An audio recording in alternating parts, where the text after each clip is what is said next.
안녕하세요. 차지혜기사입니다. 한 발 앞선 정보로 여러분들의 자산 관리에 도움을 드리고 있는 여의도 5번 출구입니다.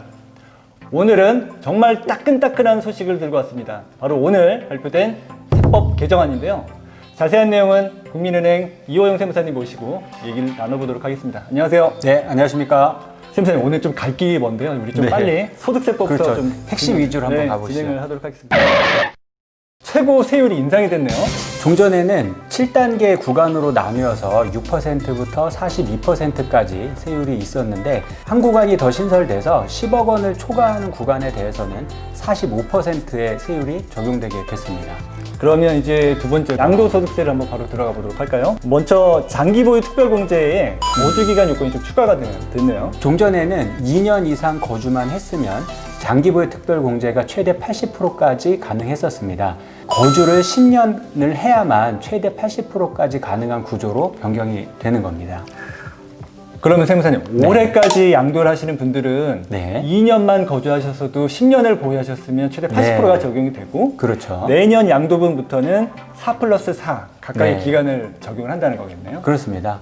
이번 내용은 1주택과 이 분양권을 가지고 있는 경우에 이게 2주택인 것처럼 봐서 비과세 혜택을 주지 않겠다 이 내용이고요. 7.10 대책 때 있었던 단기 보유 부동산 그 양도소득 세율하고 네. 그다음에 중과세 세율, 다주택자 세율이 그대로 들어왔죠. 조금 주의할 사항이 좀 있나요? 네, 앞으로는 조정 대상 지역이 아닌 곳도 고유과세 대상이 됩니다. 자, 이제 네, 종부세가 네. 화제가 됐었잖아요. 세부담 상한이라는 게 있잖아요. 네네. 이 세부담 상한이라는 게 종부세 부담이 늘어나도 전년 대비 몇 % 이상은 더 늘어나지 않게 하겠다 뭐 이런 한도예요. 네. 이제 앞으로는 조정 대상 지역 2주택 또 아니면 3주택 이런 경우에 300%로 한도가 인상됩니다. 이 얘기는 전년보다 더 많은 종부세가 나올 수 있다. 이 얘기가 되겠습니다. 그렇겠네요. 또 7.10 대책에 없던 내용인데 법인의 경우에는 이 세부담 상한율이 이번에 폐지되는 것으로 되어 있습니다. 그래서 앞으로 법인 종부세 부담이 더 늘어날 수 있게 됐습니다. 1주택자들이 종부세 부담이 조금 높아지는 거는 상당한 부담이잖아요. 특히 뭐 네네. 오래 보유하셨고 연세가 좀 있으신 은퇴 세대들 같은 경우에 부담이 상당한데 네. 이 부분에 대한 내용은 조금 부담이 완화가 됐네요.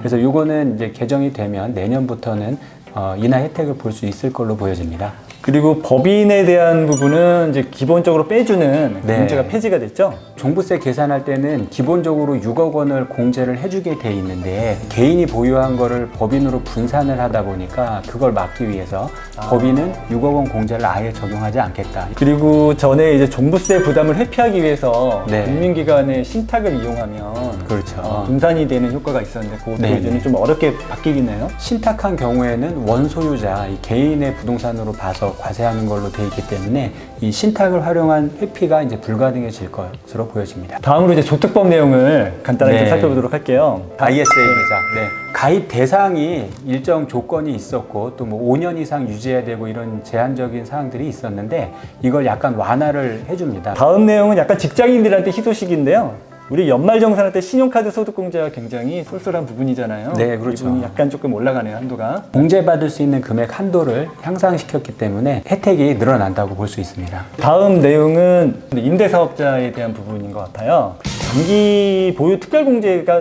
꽤 있었잖아요. 뭐 네. 8년 같은 경우에는 50%, 네. 그다음에 10년 같은 경우 70%. 이 네, 부분은 그렇죠. 그대로 적용이 되는 거죠. 네, 이 내용 자체는 그대로 있습니다. 그런데 이제 신규로 임대사업자 등록하는 게 막혔잖아요. 그렇죠. 그런데 이 규정은 2022년 말까지 등록하는 경우에 혜택을 주도록 돼 있었는데 이 신규 등록을 못하게 하는 거하고 맞물려서 이제 등록 마감 시한을 올해 말까지로 이제 축소하는 내용이 들어가 있습니다. 사실 깜짝 놀랄 내용이 들어 있어요. 종전에는 이 특례 조건에 맞으면 취득 시기부터 양도 시기까지 전체 이익에 대해서 이 혜택을 볼 수가 있었거든요. 그렇죠. 네, 이 장기보유 특별공제 특례가 임대사업자 등록 이후 임대 기간에 한정된다 이런 표현이 들어 있습니다. 등록하기 전까지에 발생한 양도 차익에 대해서는 좀 혜택을 못 볼 수 있다는 그런 말씀이신 건가요? 네네, 지금 이 표현을 보면 그렇게 읽히고요. 선생님, 다음으로 네네. 이제 상증세 얘기를 해볼게요. 네네. 초과 배당 증여 이익에 대한 과세가 좀 강화가 됐는데 이거는 사실은 법인에서 좀 절세로 많이 이용을 했던 부분으로 제가 알고 있어요. 이 초과 배당이라고 하는 거는 배당금을 뭐 가족들한테 몰아준다 뭐 이런 내용인데 배당소득세 한 번만 내면 됐는데 앞으로는 배당소득세도 내고 증여세도 내야 된다 이렇게 세부담이 늘어나게 됐어요. 아, 그렇군요. 다음으로 이제 신탁제도에 대한 과세 기준 명확화. 이 내용은 네. 이제 신탁을 통해서 뭐 여러 가지 상품들, 유언대용 신탁이라든지 이런 상품들이 많이 생기고 있잖아요. 네. 그런 부분에 대한 내용 같은데. 이 신탁에 대한 과세 방법이 약간 변경이 되면서 이게 증여세를 내야 되는지 상속세를 내야 되는지 이 기준이 불분명할 수가 있어서 그 내용을 좀 명확하게 하려고 들어온 내용으로 보시면 될 것 같습니다. 다음으로 법인세는 저번에 710 대책이 그대로 들어온 거죠? 이 법인을 통해서 이 주택에 투자하지 마라 이 내용이 그대로 이어지는 걸로 보시면 되고요. 원래 법인이 법인세를 내는데 주택을 양도할 경우에는 10%포인트 가산된 세율이 적용되는데 네. 앞으로는 20%포인트가 가산된다 이 내용입니다.